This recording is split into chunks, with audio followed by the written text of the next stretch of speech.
নমস্কার বন্ধুরা, ঝর্ণা দিদির কিচেনে সবাইকে স্বাগত। বন্ধুরা দেখো, আজকের আমি রুই মাছ আলু দিয়ে ঝোল বানাবো।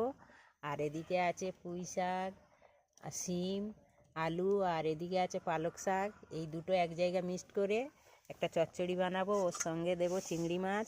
এই চিংড়ি মাছগুলো সুন্দর করে কেটে ধুয়ে রেখেছি, মাছগুলো সুন্দর করে ধুয়ে রেখেছি। এদিকে এই আলু সিদ্ধ বসিয়ে দিয়েছি। এই আলু দিয়ে রুই মাছের ঝোল হবে, আর ওই শাক দিয়ে চিংড়ি মাছের একটা ঘন্ট মতো হবে। তো দেখতে থাকো বন্ধুরা, আমি কেমন করে বানাই। এবারে মাছগুলো ভেজে নেব। তো মাছগুলো আমি ভালো করে লবণ হলুদ মাখিয়ে নিয়েছি। আর এদিকে কড়া বসিয়ে দিয়েছি, কড়াইতে সাদা তেল দিয়ে দিচ্ছি।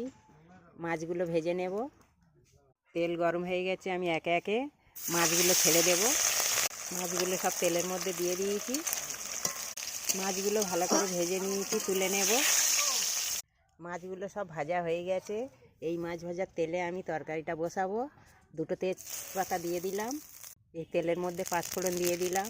কেটে রাখা পেঁয়াজ দিয়ে দিলাম। পেঁয়াজটা ভালো করে ভেজে নেব। পেঁয়াজটা ভালো করে ভাজা হয়ে গেছে। 1 চামচ আদা রসুন বাটা দিয়ে দিলাম।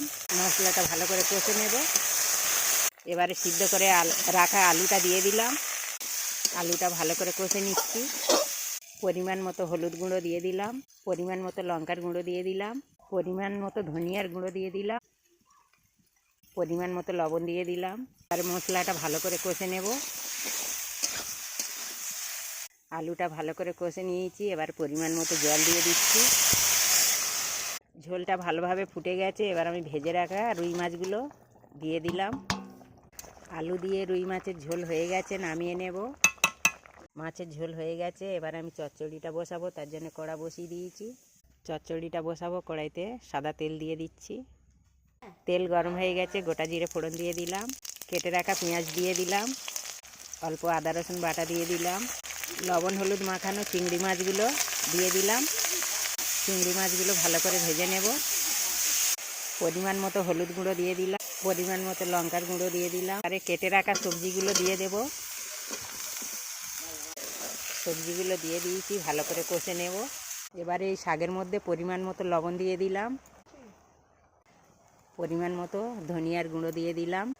চিংড়ি ভাজার সময় লঙ্কা হলুদ দিয়ে দিয়েছিলাম একেবারে, তো এখন আর দেবো না। শাকের চচ্চড়িটা হয়ে গেছে, নামিয়ে নেব। দেখো বন্ধুরা, শাকের তরকারি হয়ে গেছে, নামিয়ে নিয়েছি। আর এদিকে আছে রুই মাছ আলু দিয়ে ঝোল।